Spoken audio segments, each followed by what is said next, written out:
अस्सलाम वालेकुम 8वीं जमात। उम्मीद है आप सब खैरियत से होंगे। मैं आपकी उर्दू की मौल्लिमा आज आपको थर्ड मंथली का सबक नंबर 1 कारगिल का हीरो, जो कि आपके सफ़ा नंबर 53 पे है, पढ़ाऊँगी। तो बच्चों जल्दी से अपनी बुक का सफ़ा नंबर 53 निकाल लीजिए। बच्चों, कारगिल एक जगह का नाम है जहाँ पर कैप्टन कर्नल शेर खान शहीद हुए थे। अब हम अपने सबक की तरफ आते हैं, जो कि कैप्टन कर्नल शेर खान शहीद के बारे में है, जिन्होंने निशाने हैदर भी हासिल किया था। कारगिल का हीरो। पहाड़ों में चारों तरफ खामोशी का राज था। यूँ महसूस होता था कि वहाँ कोई ज़ीरो यानी जानदार मौजूद नहीं, लेकिन ये महज एक वहम था। इन चट्टानों के पीछे एक तूफान छुपा हुआ था। ये बात इसकी औकाबी आंखों से पोशीदा नहीं थी। इसकी दूरबीन निगाह भांप चुकी थी कि दुश्मन ना सिर्फ मौके की ताक में है, बल्कि इसे ताज़ा कुमक पहुंचने का इंतज़ार है। कुमक कहते हैं मदद, एकदम से जो मदद पहुंचने। कुमक पहुंचते ही वो इन पर हमला आवर होगा। इस अमर को महसूस करते ही कैप्टन कर्नल शेर खान ने फ़ौरन अपने नौजवानों पर मुश्तमिल एक दस्ता तैयार किया और वो हमले की तैयारी में मसरूफ़ दुश्मन पर बुलाए नागानी की तरह टूट पड़े।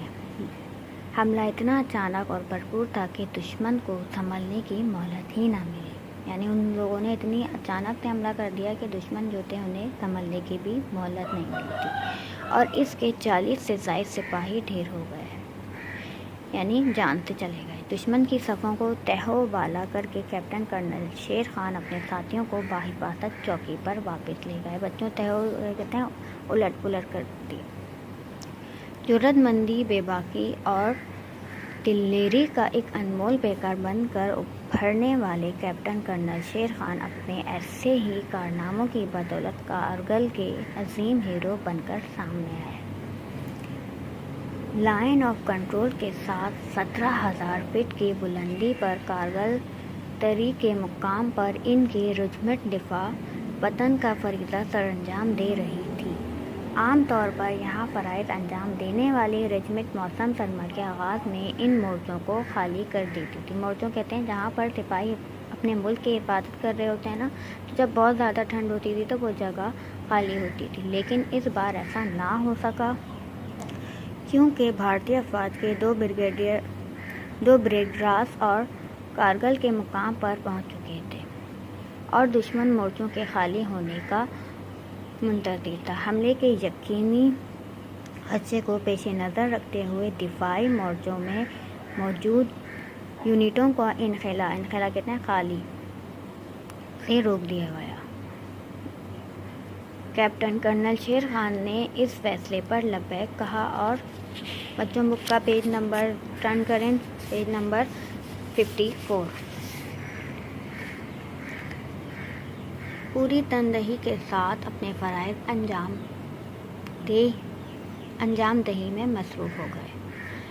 रगों में खून जमा देने वाली सर्दी और बर्फ़बारी में शेर खान ने अपने जवानों के साथ दिफाई पोजीशनों को मुस्तहकम करने के लिए 5 नई चौकियां कायम कर दी। इनके इस इक़दाम से उस इलाके का दिफा नाकाबिल तस्ख़ीर हो गया।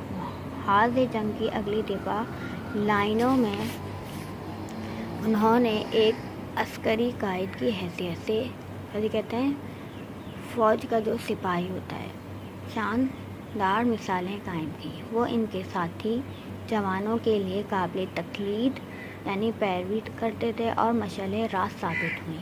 इन्होंने दुश्मन पर कई कारी ज़रबें लगाईं, यानी बहुत ज़्यादा सख्त ज़रबें लगाईं। मार्का कारगिल से कबल यानी पहले 1999 की एक दरमियानी शब दुश्मन की एक बटालियन ने कैप्टन कर्नल शेर खान की चौकी के पीछे हमला आवर होने के लिए खुफिया नकलो हरकत की।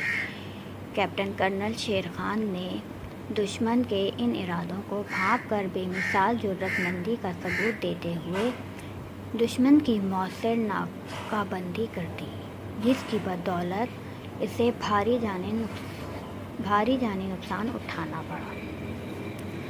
कैप्टन कर्नल शेर खान 1 जनवरी 1970 को ज़िला सवाबी के एक गांव नवा कली में पैदा हुए। کہاں پیدا ہوئے؟ 1970 میں ضلع ثوابی کے گاؤں نواں کلی میں پیدا ہوئے۔ ان کے دادا نے 1948 میں کشمیر کی آزادی کے لیے لڑی جانے والی جنگ میں حصہ لیا۔ اس جنگ میں وہ ایک کرنل شیر خان کی بہادری سے بہت زیادہ متاثر ہوئے۔ انہوں نے بھارتی فوج کے چھکے چھڑا دیے۔